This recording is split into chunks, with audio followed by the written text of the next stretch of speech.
everyone. Welcome back to the Earthdawn Survival Guide, a podcast for all disciplines, paths, players, and game masters, and the questers that are Josh and Dan. I am Dan. I am Josh. And on today's podcast, there'll be a lot of coughing going on, but I'll try and edit all that stuff out when you guys actually get to hear it. But other than that, today we are going to talk about all things liberational and talk about the path of the Liberator. Not the best word, but I'm going to go with it because it's going to be fun that way. Sometimes they're cringeworthy, sometimes they're great. Can't all be winners. Well aware of that. But if you have any questions for us, please feel free to contact us at edsgpodcast@gmail.com. And we should just kind of get right into this one here. This was the one we were supposed to do 2 weeks ago, and then the internet crashed, and yeah, nobody cares. Anyway, on to the Liberator, which used to be an orc-only path. Yes. And I think some people who are very passionate about orcs, maybe Kogorsi will let us know exactly how upset he is now that anybody can be a liberator and not just orcs. And it's no longer orcs are special about liberation, but now everybody can do it. But I think the more the merrier. I believe that being a liberator is a better path than it was ever a discipline, because now anybody can join that cause. Yeah. And it's more appropriate that everybody join that cause. Sure. The more allies you have, the better. Discussions that we've had in the past about the racial disciplines or the lesser disciplines from previous editions. Yeah.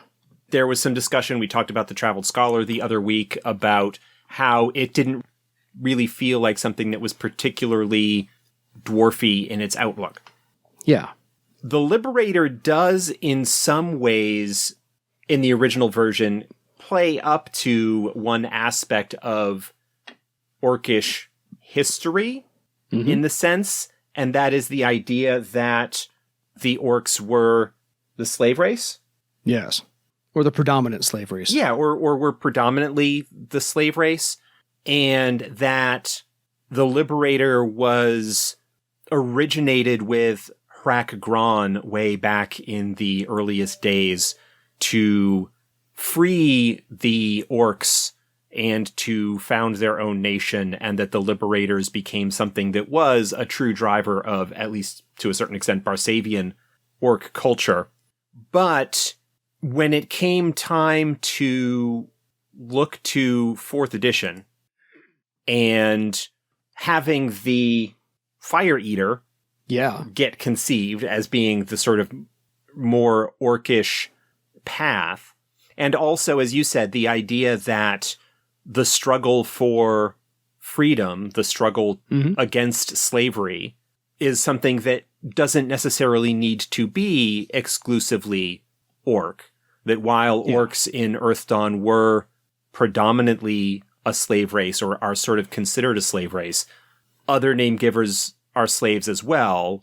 And I don't see any particular reason the magic that drives someone to the end of pursuing a discipline, or in the case of 4th edition, a path, needs to be something that is exclusively racially tied. I think the philosophical and magical underpinnings of that are something that could conceivably be followed by anybody. There's a line in the essay, beautifully done essay, by the way, that says, oppressors have many victims. So therefore, if it's not just orcs as the victims, why wouldn't everybody else be allowed to be a liberator? So just based upon the essay itself, it should be broadened to include all and any name giver race, who wants to join. And I think that's quite appropriate. I think it's still perfectly fair to consider that probably the majority of liberators are orcs because of that cultural background that goes along with orcish nature. But anybody who feels the call to fight against that and has the capability could conceivably follow that path. My other favorite parts of the essay were that, and these are very good quotes, every fire starts with a spark. And what I mainly took away from the essay itself is that the Liberators as a group pattern and as a culture in and of themselves, aside from whatever discipline they follow or practice, that Liberators stand for freedom and fairness. And so they're there to fight against oppression and unfairness at every turn. Is that a fair assessment? Yeah, that's a fairly fair assessment. One of the things that you might notice if you compare the essay in 4th edition, I don't recall offhand whether the Liberator got an essay in 3rd. I know some of the lesser disciplines did, but I didn't go back and check to see if there was a Liberator essay written for 3rd edition. I know there wasn't one previous to that.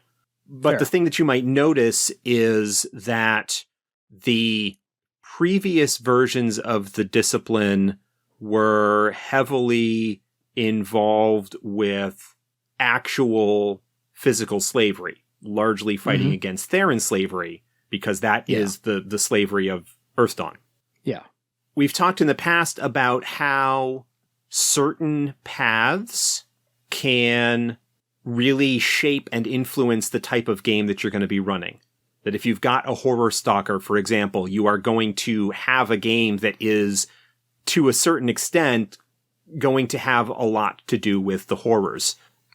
In the same way that some disciplines like the air sailor, might end up kind of shaping the game to be around airships, or other paths or disciplines will kind of show you or influence the direction of the game. One of the things I think that was attempted with the newer version of the Liberator, with the Path version of the Liberator, is to expand its capability and the area of its interest and influence to be more than just literal physical slavery. That it tries to address oppression and tyranny in other forms, Many forms as well. The idea being that a town or a village under the rule of a tyrannical individual, those people that are there and subject to that situation are slaves in a way as well. They may not literally be wearing chains, but there are metaphorical chains, there are barriers, there are systems in place that prevent them from expressing their inherent freedom and Fairness. Stuff like that. Yeah. No, there's always, usually there's some form of economic oppression.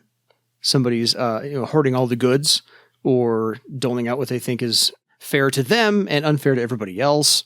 Or there's some kind of a systemic creation of oppression as far as they're running a small dictatorship in that town. There's no democracy. Nobody can vote. It's just their way or the highway and things like that. So I think the Liberator would look for any and all forms that they possibly could. Yeah.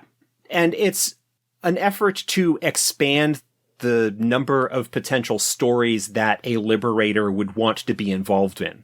That if there is the possibility of freeing individuals, even in some kind of metaphorical sense, that would be something that they would be interested in. It doesn't, again, have to be literal people showing up, slapping people in chains and dragging them off and selling them at a market. Though, yes, that is certainly still a possibility as well.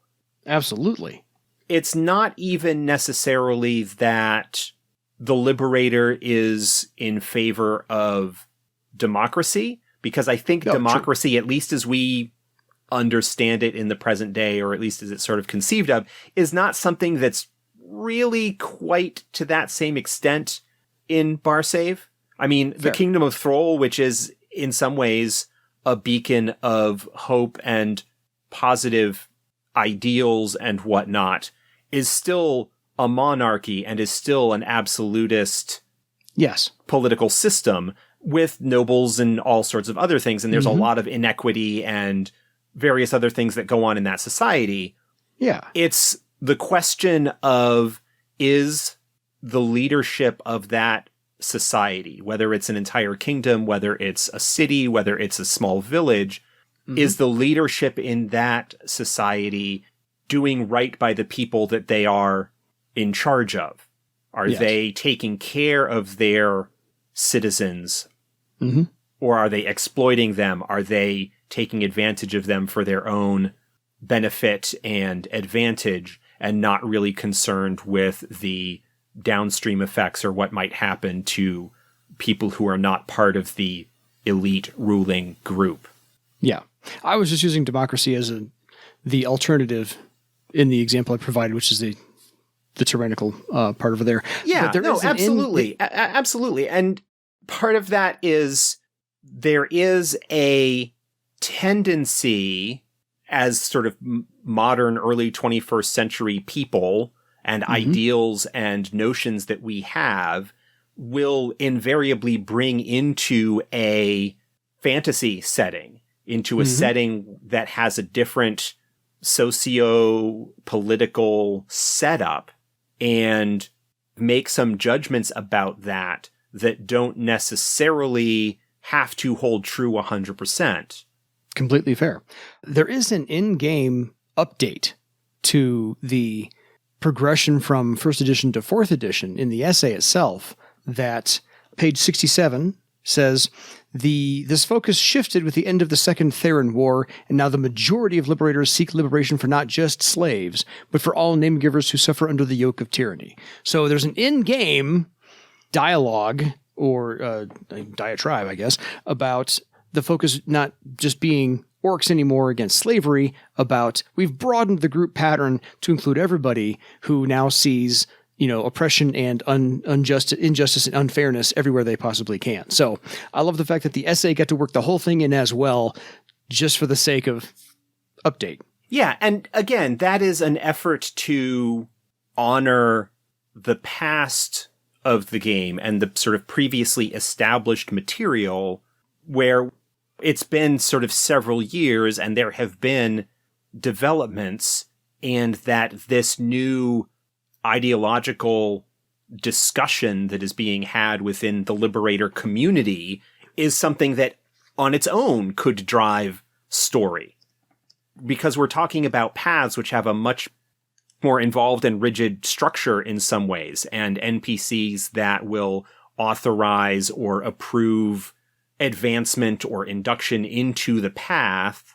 Those kinds of role-playing opportunities and story hooks where you might have competing factions that, while on a broad scheme, are all pointed in the same direction. The exact means by which they try and achieve those goals and what they consider to be worthy or unworthy goals at any particular moment can certainly vary from individual to individual. I'm reminded a little bit of Monty Python's Life of Brian and the obviously satirical sketch involved of all the various, liberation groups fighting against the Roman occupation, and how they are all like super similar except for their names and the problems that come about as a result of that. Obviously, we're not going for the full satirical, humorous bent of it, but that is certainly a possibility that you can have some division within a group that is as potentially diverse as the Liberators and go from there. Yeah, I would look at this as an opportunity to, again, ROLE play the character who's seeking to become a Liberator and their viewpoint on whatever interaction they're in, whatever political or socioeconomic situation they happen to be in for a town, the Kingdom of Thrall itself, and where and when they can see that oppression and how they would fight it, and maybe drag everybody in their party along with them to understand their point of view. So a lot of in-character discussion / argument about what they perceive as the setup and where they see the oppression, unfairness, and how to address that. And if they can convince their other party members to go along with it, that would be the interesting setup for the role-playing as far as that's concerned. So, your dice stay off to the side a little bit, but here's your interaction tables maybe for the game master and a lot of in-character discussion. So I always welcome those conversations in character. And you're still ultimately with a Liberator going to have a game that is on some level going to have themes of fighting slavery, whether that is physical or metaphorical, dealing with oppression and unjust systems. And there's a lot of similarity and crossover that you could potentially have with Questors of Lochost or Mynbruje even, to try and address those situations. And obviously, followers and questors of Dis would be a notable adversary in those sorts of situations. That's all stuff that can be milked. Again, this is one of those paths that's going to be dealing in some ways with the direction of the campaign and is not necessarily as flexible or willing to just kind of go along with whatever if there isn't something that can justify their objectives as a follower of the path. So would this be one where, so I have two parts here. Let's think of some other pop culture references we can possibly say about that person would be considered a liberator, or at least along a liberator path. How's that? So think on that one for a quick second or so. Let your subconscious work on that one. But secondly, would somebody who's seeking that path in a group, so your gaming group, you're not the game master, you're the player who wants to maybe become a liberator. And as you begin to convince other people that I see this injustice, I want to go fix it, I want to join this path, how often do you think somebody else in that group might want to go along with them and join this liberational thing? So do you think maybe the whole group would want to join their own like liberator group pattern? That's certainly a possibility and would be an interesting hook or idea. Yeah. If rather than having just one member of the group be a liberator, you have multiple members, like that is a ready-made campaign hook and does make it a lot easier in some respects to get people to go along with what you want. Yeah. So that's definitely a consideration. The other thing that comes to mind is the general thrust that I always have of communication between the players and the game master and what kind of game you want to have. Yeah. Just as if somebody is going to be playing a horror stalker, they're saying some things about what they want in the game, and the other players should be willing to negotiate the degree to which that is appropriate or relevant for their desires, and dealing with that not in character, unless people want to deal with it in character, but definitely to deal with it out of character, like ahead of time, and say, I'm not against this idea coming up from time to time, but I don't want it to be the sole focus of the game. In much the same way that you might say, I don't want to have the entire game just be about care delving. Say you want to play a troubadour. Like, I don't want to have a lot of this be just mucking around in empty tombs where some of my abilities just are not going to come into play at all. Exactly. And so there needs to be some willingness to negotiate, to give a little, to take a little in terms of what is going on. Anytime that you've got one character whose entire reason for being and entire purpose for doing what they do exerts such a large amount of narrative gravity that it reduces the spotlight time and the ability for other players to get moments for their characters. Yeah. When you're hampering the fun of the other people at your table for the glorification of your player character, there is a potential for issues, and it's just something to be aware of. Fair. If your subconscious has worked on it at all, back to question one, can you think of any pop culture references or real life references, for pity's sake? There have to be over the last couple thousand years somewhere. Spartacus comes to mind as a sort of legendary / historical figure who could have been considered a liberator, did lead a slave revolt. Didn't end up going well for him ultimately, but certainly that would be one that would qualify. Oh, yeah. William Wallace, Braveheart. William Wallace. Historical issues with the film aside. Yes. That is a character that could conceivably have been on the path of the Liberator. Mm-hmm. If you want to go a little bit more philosophical, you could talk about someone like Princess Leia from the Star Wars series, who is leading the rebellion against the Empire. Mm-hmm. I was thinking like Gandhi. Gandhi, yeah. That's an interesting take because of Gandhi's nonviolence. Yes. And that's something that generally is not an aspect of the Liberator path so much. True. I was just saying for inspiration, Certainly, I think it's something that is a little bit more possible with the 4th edition version, with the path version of the Liberator, when we start getting into the Agreed. optional talents and so forth that they offer. The original version, the orc racial version of the Liberator, was almost certainly not pacifist. Because one of their key abilities, and it's still a key ability, is to hoard up the abuse that they receive at the hand of a slave master and unleash it back at them. Yes. Gandhi certainly would be an interesting approach. How might you approach a pacifist liberator? And is that something that is possible sort of within the framework of what they get access to and so forth? That's an interesting question. It hadn't actually occurred to me. But anybody whose raison d'etre, whose sort of reason for being well known is tied up in the idea of freeing people, whether from literal slavery, if you want to talk about people like, say, Harriet Tubman. Yeah. Or the other, abolitionists that were involved in fighting against American slavery in the Civil War, or those who are fighting against oppressive regimes, say the Greenpeace.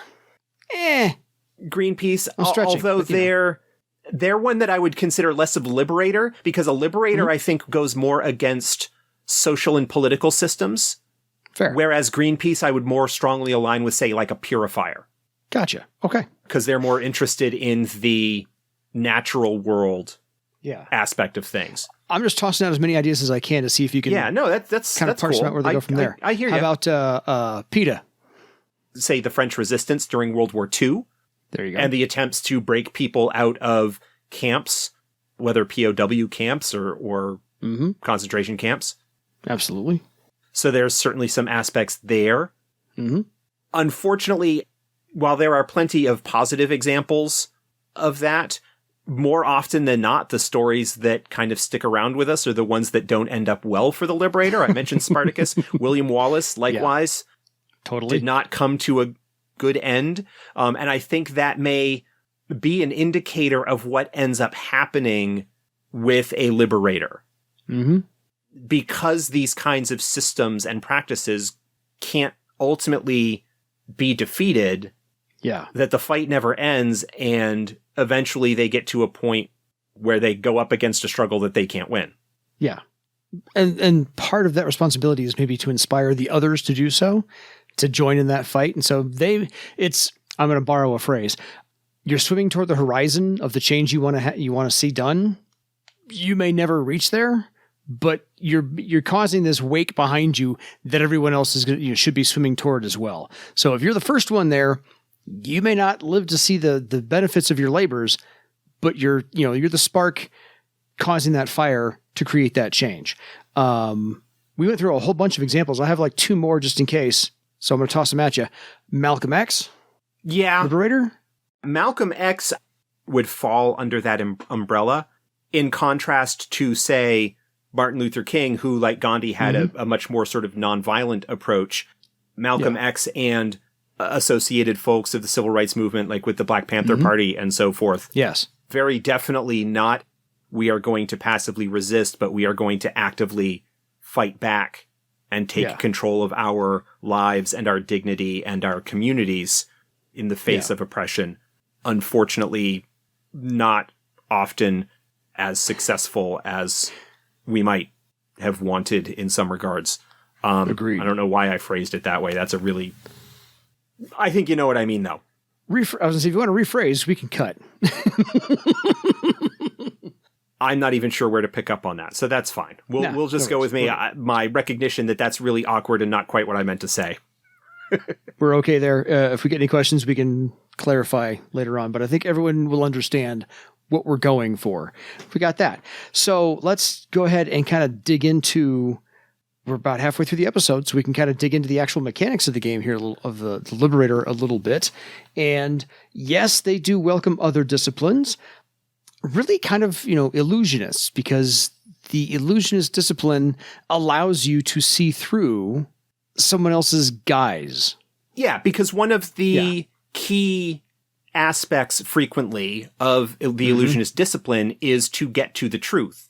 And one of the ways that tyrants and unjust systems perpetuate themselves is through propaganda and misinformation, and the illusionist can be very, very good at seeing through that. Yes. Piercing the veil or exposing the quote-unquote that the emperor has no clothes. Not that any other discipline is not allowed, because all of them are allowed, but illusionists tend to prefer to follow this path and tack it on to their regular discipline because it enhances everything that they're already learning under their discipline. But really, there's a couple that not so good with the Liberator, which is the Sky Raiders, Beastmasters, and Nethermancers. Yeah, well, kind of taking those in that order, the Sky Raider, as described and as sort of traditionally presented within the framework of it being very heavily tied into Highland Troll, Crystal Raider style culture, is the focus on strength and personal strength, that any who are not able to hold on to something didn't deserve it in the first place. Yeah. That's kind of an awful view in some regards, that, oh, well, the reason that you're a slave is because you don't have the strength to stand up and not be a slave is kind of a shitty one, quite frankly. But no argument here. Within the framework of the traditional Sky Raider philosophy, it is one that is understandable, if not condonable. Yeah. And then the Beastmaster and the Nethermancer tend to have their focus and their concerns elsewhere. Yeah. I could see a Beastmaster who would extend a little bit into Liberator type, because frequently in a society where, if they're more of a city-based Beastmaster, or a sort of domestic animal-related Beastmaster, of which there are plenty, not typically player characters, but there are examples of them in the setting. Yeah. A society that is oppressive to people is typically also not great for animals, and so might want to see reform happen in that regard, but still doesn't seem to me to be something that would push them to embrace the full path. I mean, there are possible exceptions, certainly. Yeah. And then Nethermancers are frequently concerned with the worlds beyond and the potential life beyond. Mm-hmm. Not really concerned with the here and now. Yeah. Again, not that they are necessarily unfeeling or uncaring and unwilling to help people out. It's just not likely to be something that is such a philosophically significant aspect of their life that they will devote a significant portion of their magical attention to it. Yeah, it's not in their top 5 things to get done every day. Probably not. So, again, not that any discipline is verboten or forbidden from tacking on this path, just some are less inclined. One is really inclined, so everybody's, of course, welcome to do so. They do welcome, all kinds of passions. If you want to be a quester at the same time, mostly Lochost. Yeah, Lochost primarily, Mynbruje secondary. Yeah. Otherwise, they kind of conflict a little bit with the idea. You're not going to find any followers of Dis among the Liberators. No, I think they're diametrically opposed. Because you need to get approval in order to join the path, the people that are inducting you, the people that are testing you, the people that are deciding whether you're going to be allowed to join this organization or not, are going to be very careful to make sure that they're not allowing somebody who's like an infiltrator, or somebody who is going to be trying to take them down from the inside and secretly a devotee of the passion of slavery and bureaucracy and pointless oppressive systems. I mean, if there is one thing that is said to stand in stark contrast to the ideals of the Liberator, it is, as I mentioned before, a follower of Dis. Dis. Yeah. No argument here. But other paths, by the way, are also not forbidden or a bad idea. So the Fire Eater, the Journeyman, Scholars, all of those, if you want to follow two paths at the same time, those three would line up quite well. Yeah, the Fire Eater is almost a given. Kindred spirit, at least. Yeah, because of the orcish connection and the strong orc connections with slavery.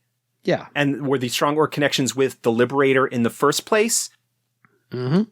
The Fire Eater would be very strongly interested in getting orcs in particular to embrace their inner fire and use that to drive themselves to freedom and so forth.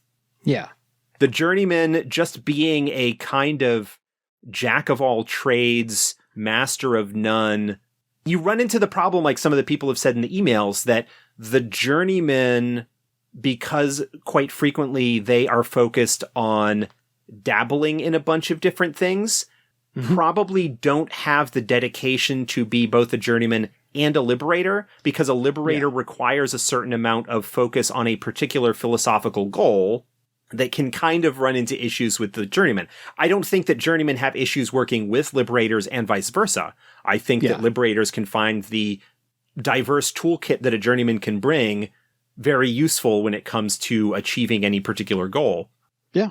The Scholar, again, there's no particular conflict there, but the goals of the Scholar are a lot more academic and would be an interesting approach in terms of how is a scholar going to be trying to further the goals of dismantling abusive system.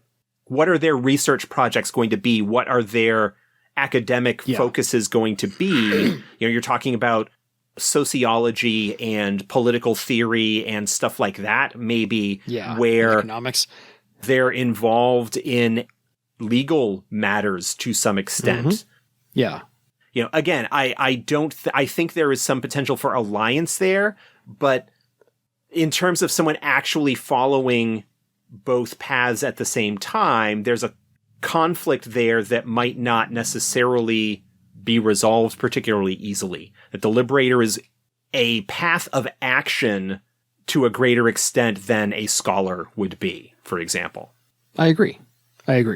Scholars seem less inclined to take action. They're there to inform so others can take action. Whereas the Liberator probably needs to take more action than having the information at their ready.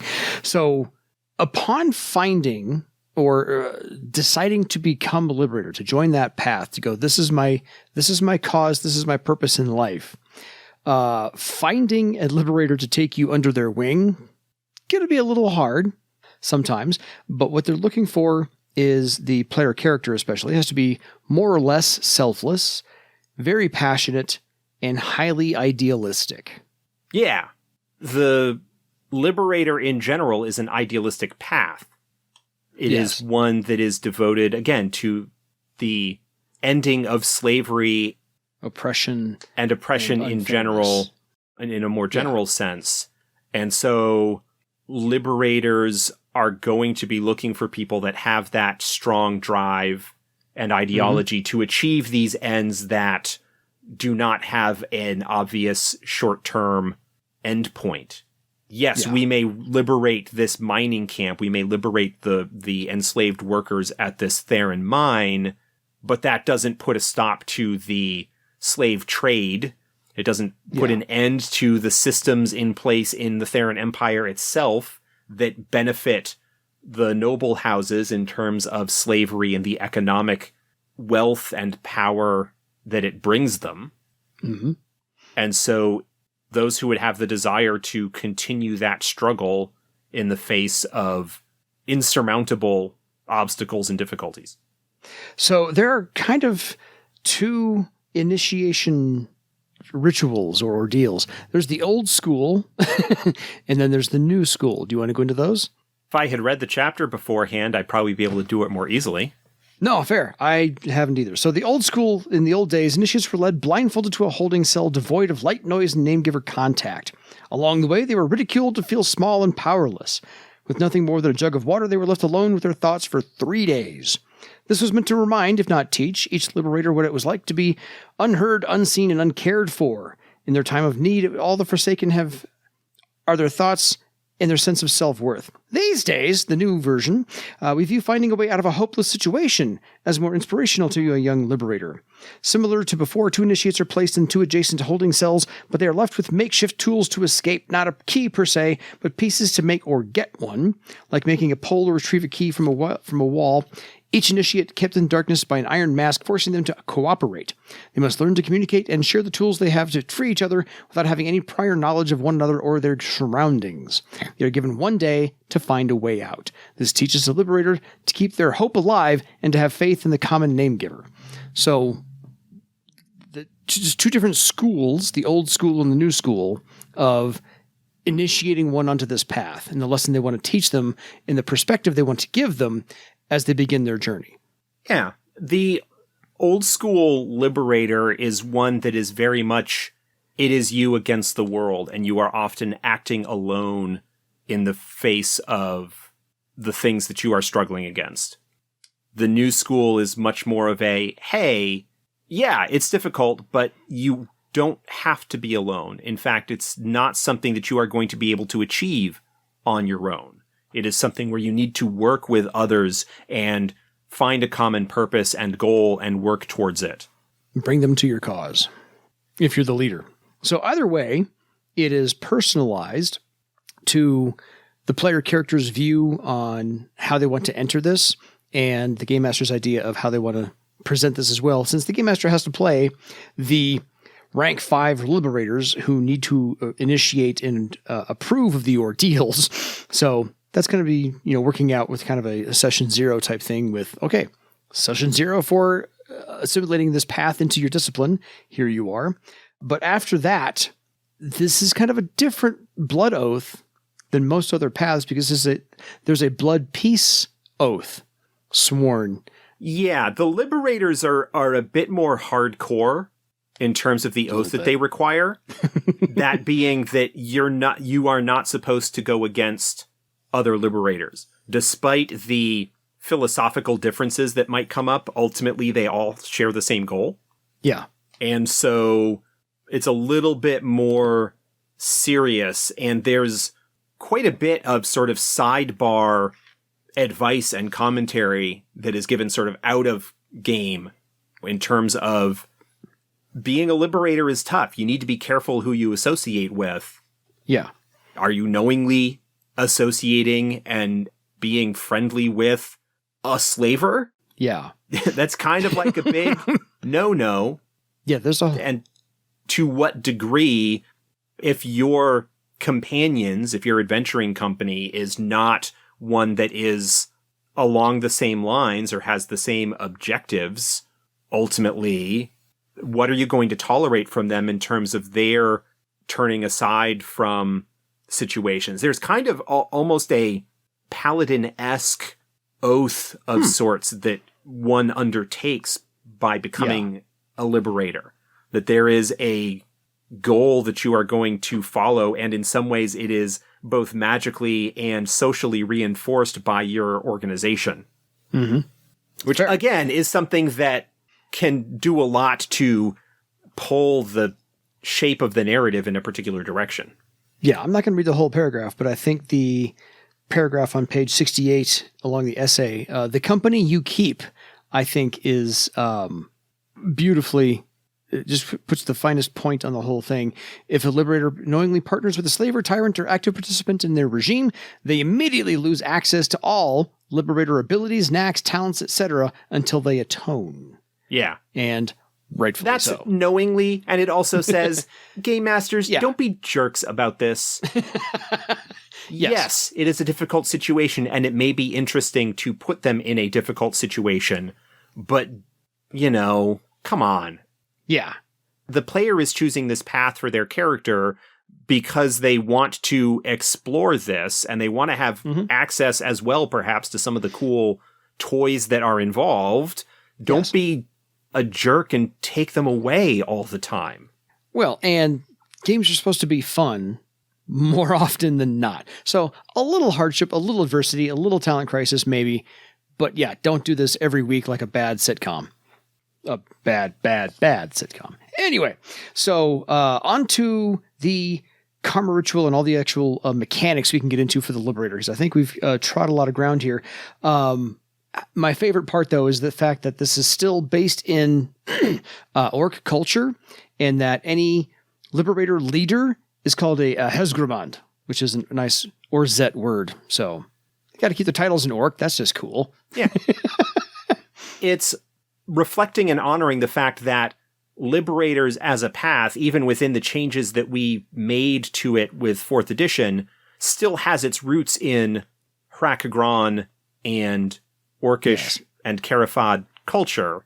It's just something that is potentially open to other people, but there is still a very strong Orcish aspect to it, in much the same way that Sky Raiders, even if they're not necessarily Highland trolls, still have some aspects of its philosophy and underlying magic that are very strongly associated with that culture.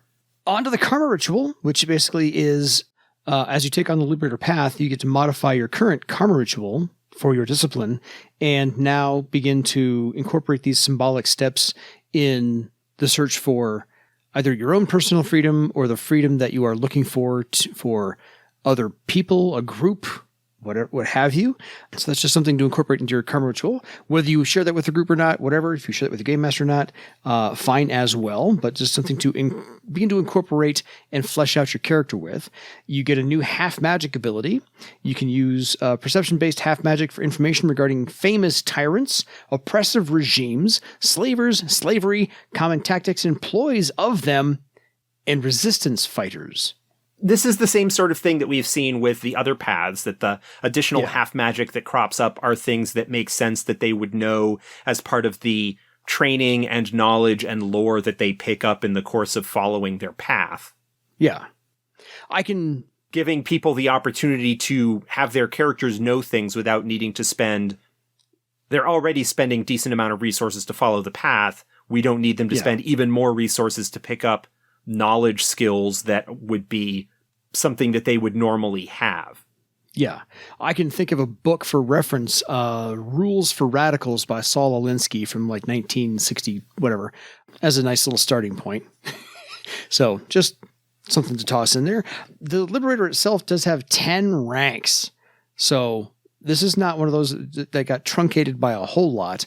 At ranks 2, 4, 6, 8, 9, and 10, you all, those along the Liberator path get some bonuses. And these, again, as we have said before, do stack with your discipline bonuses. So as you join a path, most of these will stack up with you here. So rank 2, you get a physical defense bonus. Rank 4, social defense bonus. Rank 6, another physical defense bonus.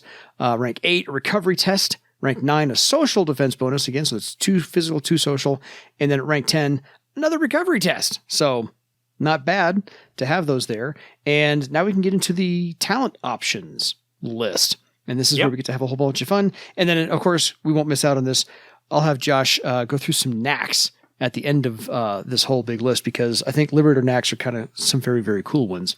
So at rank 1, 2, 3, and 4, you get to pick, obviously, 4 of these. And there's a big list here. I think it's like, what, 1, 2, 3, 4, 5, 6, 7, 8, 9, 10. So 10 options, but you get to pick 4. So choose wisely. Air speaking, awareness, if you don't already have it, disguise self, empathic sense, heartening laugh, lock picking, picking pockets, stealthy stride, and the 2 new ones. Sense captive. Sense captive is a talent that allows the Liberator to magically determine whether there are individuals that are being held against their will within their range. It's within 20 yards times their rank in the talent. It's similar to other detection talents like Sense Horror Spawn and so forth, where they can just sort of magically pick up on that. Intuit that nicely. And depending on the number of successes they get, they may learn more information in terms of what's available. Not only where they are, or how far away, but what name giver race they are a part of, what gender they are, their general emotional state, their general physical health, like all sorts of things to get a sense of what's going on. Is the person that you are trying to break out of prison to what extent are they capable of helping in their own escape? Are they physically frail? Are they injured? What kind of situation is going on with that? Absolutely fair. Before we get into the other one, the one thing to notice is that while there are some useful kind of combat support talents, Heartening Laugh, for example, there aren't any actual combat talents. No. I mentioned earlier when we were talking about Gandhi that if you are playing a character that doesn't have much combat capability to begin with, you can pick up even more stuff and have it not be particularly combat related. There is definitely, I think, a space within what's given here for a social styled liberator, one who is going to be doing a lot more to inspire others or to use things like emotion song or other social talents to influence people's attitudes and drive them to do the things that they need to do to shake off whatever oppression they may be under. Yeah. And then the last one at rank 1 is Tyranny's Ruin. Tyranny's Ruin, this is basically a rename of the talent that the Liberator had back in earlier editions where they can store up injury and turn it back. Was that Horde Blows? I think that was the original name of it, was Horde Blows, yeah. Basically, if a known tyrant causes damage, the Liberator can make a test against social defense. If successful, they gain +2 success to attack and damage against the target. It must be used by the end of next round. If they suffer a wound, they gain a bonus to their initial test equal to their wound threshold when the wound was caused. So basically, if they cause a wound, you get a huge bonus to your ability to strike back. So if your wound threshold is 9, you get a +9 bonus. You would get a +9 if you suffered a wound, yeah. Ouch. Okay. Yeah, that's good to know. It is limited to being used once per round. Still. Yeah. If you've got a high result, you get +2 per success on your next attack and damage. That is nothing to sneeze at. That is some awesome stuff.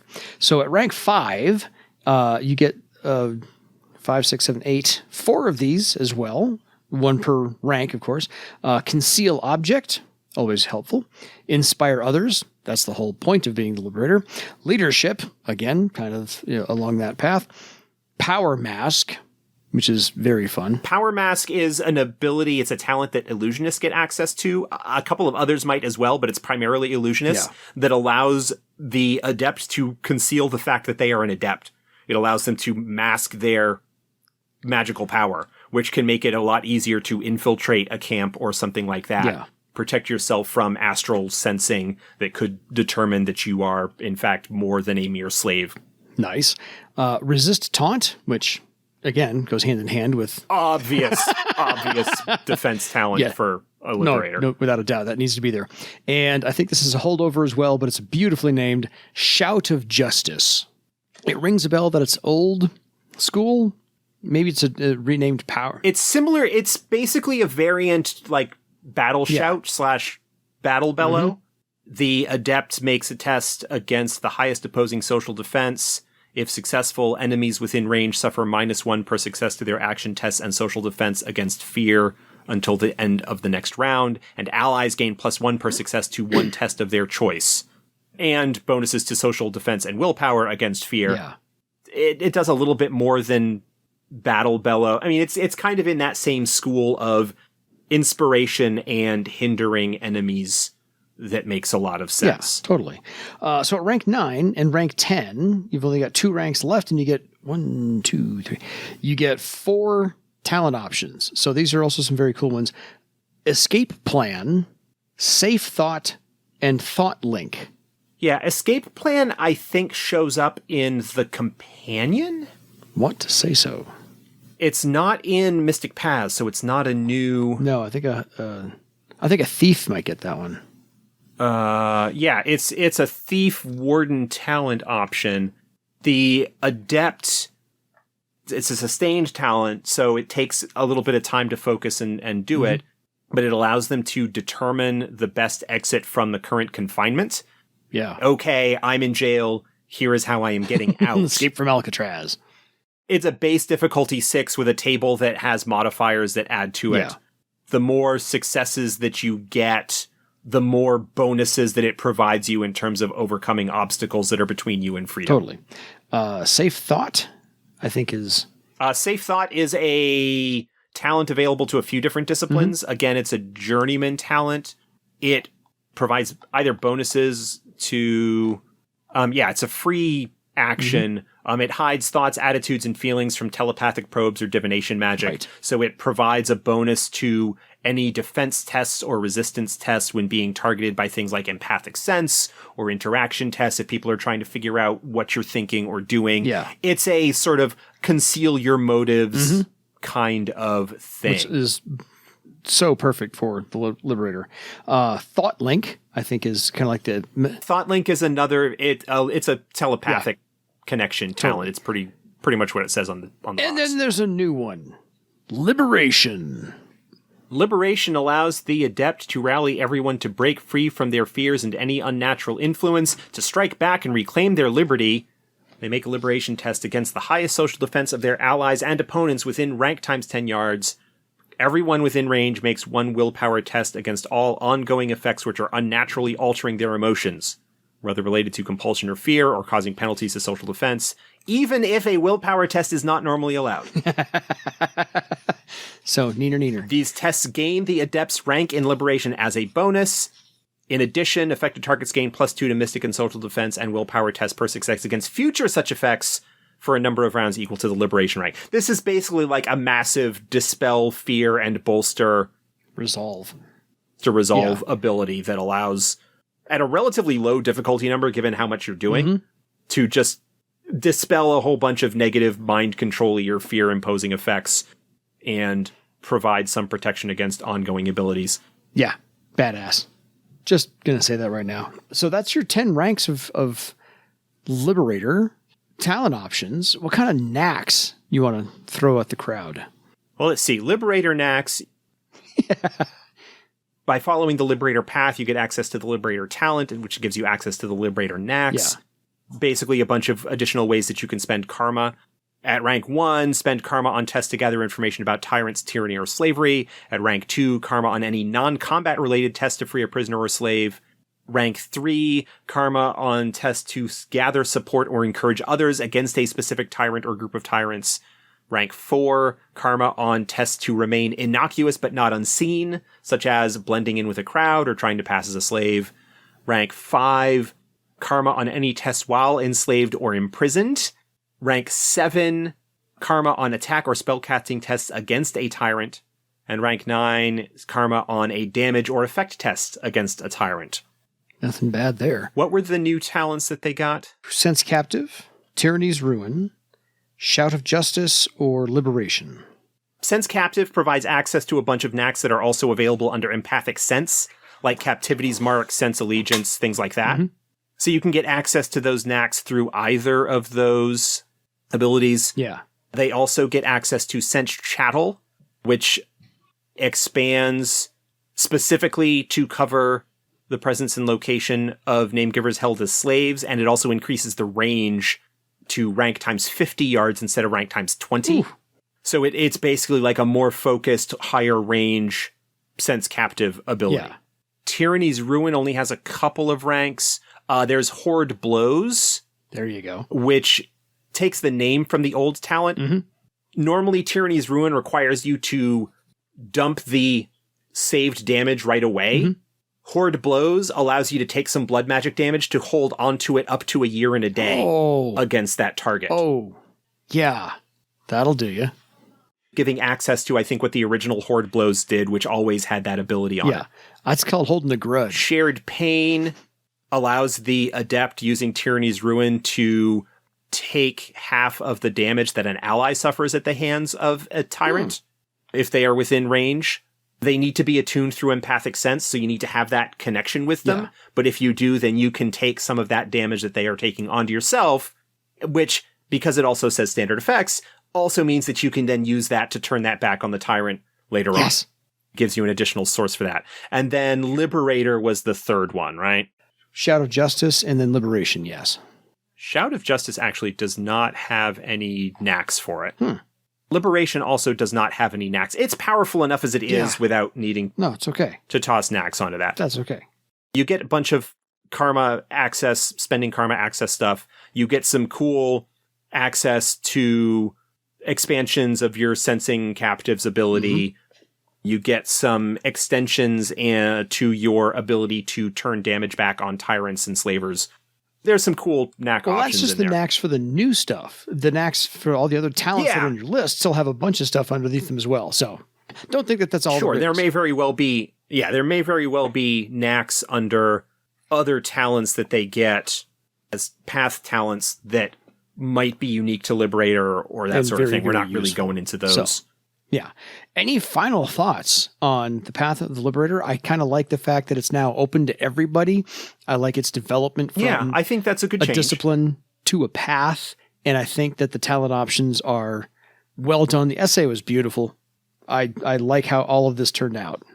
Yeah. This is one of those paths that can do a lot to indicate the style or direction of game that a player might be interested in.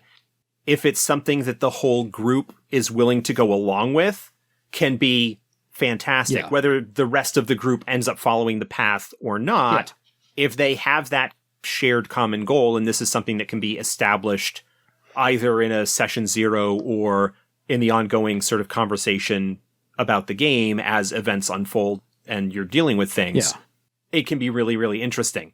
If you do not have a game that is going to be particularly welcoming to what the Liberator is going to be up to, it can be very frustrating. So as a GM, that's something that you'll want to keep in mind if players express interest in that. And again, because all of these paths are something that don't become available until a character hits 5th circle, you should have enough time in advance of that to recognize that's what's going on and perhaps open that communication with your player, but to prepare for it, to prepare for NPCs and situations and things like that that might enhance that particular thread of story that you're dealing with. Absolutely.